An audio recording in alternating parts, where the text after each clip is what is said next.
ছোৱালীয়ে কেতিয়াও নিজকে দুৰ্বল বুলি ভাবিব নালাগে। ছোৱালীৰ বাবে কোনো কাম অসাধ্য নহয়। আৰু মই ভাবোঁ যে ছোৱালীয়ে সকলো কাম শিকিব লাগে। সময় অনুসৰি নিজৰ কামবিলাক নিজে কৰি ল'ব পৰা হ'ব লাগে। ছোৱালীৰ বাবে নোৱাৰা বুলি একো কাম থাকিব নালাগে। ছোৱালীয়ে সকলো কাম কৰিবলৈ শিকিব লাগে, চেষ্টা কৰিব লাগে। তেতিয়া ছোৱালী সদায় স্বনিৰ্ভৰশীল হ'ব পাৰে। আৰু স্বনিৰ্ভৰশীল ছোৱালীয়ে সদায় মূৰ দাঙি সাহস কৰি জীয়াই থাকিব পাৰে। মই সকলোবোৰ কাম কৰিব পাৰোঁ। সৰুৰে পৰা সকলোবোৰ কাম কৰিবলৈ শিকি লৈছোঁ। আগতে যেতিয়া দেউতাই জেৰুৱা মাৰি থাকে তেতিয়া মই দেউতাৰ লগত জেৰুৱা মাৰিবলৈ শিকি লৈছিলোঁ। যিকোনো কাম শিকি থ'ব পাৰিলে আমাৰ কাৰণে সদায় ভাল। আমি বিপদত পৰিলেও নিজে নিজক সহায় কৰিব পাৰোঁ।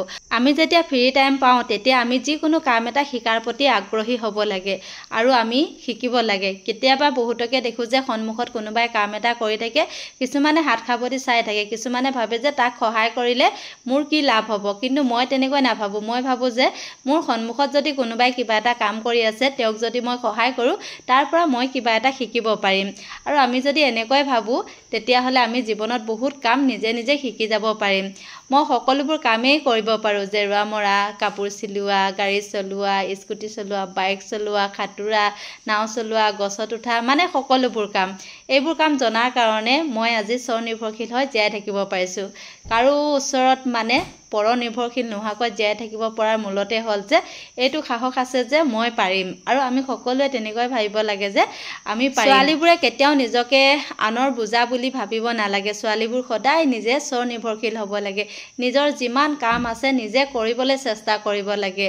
আমি যেতিয়া কাৰোবাৰ ঘৰ এখনলৈ বিয়া হৈ যাম তেতিয়া আমি এনেকুৱা হ'ব লাগে যে আমি কাৰো ওপৰত নিৰ্ভৰ নকৰাকৈ আমাৰ জীৱনটো ধুনীয়াকৈ চলাই নিব পাৰিম। আমি আমাৰ কামবিলাক নিজে কৰিব পাৰিম। আমাক লাগতিয়াল বস্তুবিলাক যাতে আমি নিজে উপাৰ্জন কৰি ল'ব পাৰোঁ। মানুহ কেতিয়াও দুখীয়া হৈ নমৰে, কিন্তু আমি কাম নকৰোঁ কাৰণে বহুত মানুহ দুখীয়া হৈ মৰে বা দুখীয়া হৈ জীৱন কটাব লগা হয়। পইচা ইনকম কৰিবলৈ বা ভালকৈ চলি খাবৰ কাৰণে বহুত ৰাস্তা আছে, কিন্তু আমি এলাহ স্বভাৱটোৰ কাৰণে বহুত সময়ত আমি সদায় অভাৱ অনাটনৰ মাজত জীয়াই থাকিব লগা হয়।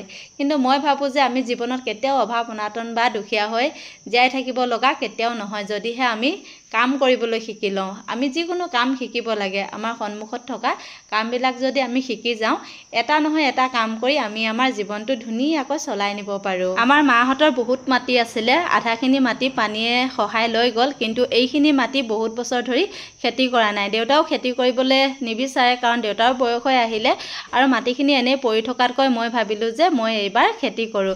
সেই গতিকে ট্ৰেক্টৰ মাৰি সৰিয়হ অলপমান লগাই দিলোঁ আৰু এফালে জেৰুৱাখন লগাবলৈ দেউতাক দিছিলোঁ, কিন্তু দেউতাই অকলে অকলে নোৱাৰে। সেই গতিকে ময়ো আহিলোঁ যে দেউতাক অকণমান সহায় কৰি দিওঁ বুলি। দেউতাই বাঁহখিনি কাটিলে আৰু মই কাটি কাটি গোছ বনালোঁ আৰু এইফালে জেৰুৱাখন গুঠি গৈছোঁ। জেৰুৱাখন গুঠাত ক'ৰবাত অকণমান ভুল হৈছে, কিন্তু গৰু ছাগলী নোসোমাবলৈহে মাৰিছোঁ, গতিকে মাৰি দিছোঁ। তলৰ কামি কেঁচটা একেফালে হ'ল, দেউতাই কৈছে যে একেফালে দে বুলি কোৱাৰ কাৰণে তেনেকৈ দিয়া হ'ল। আৰু এতিয়া এফালে জেৰুৱা গুঠি আছোঁ। জেৰুৱাখন গুঠা হৈছেনে নাই হোৱা আপোনালোকে কমেণ্ট কৰি জনাব। নহ'লেও একো নাই, কাৰণ গৰু ছাগলীৰ পৰা প্ৰটেকশ্যন পাবৰ কাৰণেহে দিছোঁ, সেইকাৰণে। আৰু ভুলটো হোৱা নাই, কিন্তু মাত্ৰ কামি কেঁচটা মানে এটা ছাইডদি হ'ল, দুচটা এফালে দুচটা সেইফালে হ'ব লাগিছিলে। দেউতাই এনেকৈ দি দে বুলি ক'লে, গতিকে দেউতাৰ কথা ৰাখি এনেকৈ দি দিলোঁ। জেৰুৱা মৰাটো বৰ টান কাম নহয়, শিকিলে সকলো কামেই সহজ হৈ পৰে। মানে প্ৰথমতে লাগে টান, যেতিয়া আমি কাম এটা শিকি যাওঁ তেতিয়া কোনো এটা কাম আমাৰ কাৰণে টান হৈ নাথাকে। আপোনালোক সকলোকে ভিডিঅ'টো চাই থকাৰ কাৰণে ধন্যবাদ জনালোঁ আৰু আজি ভিডিঅ'টো ইমানতে সমাপ্ত কৰিলোঁ।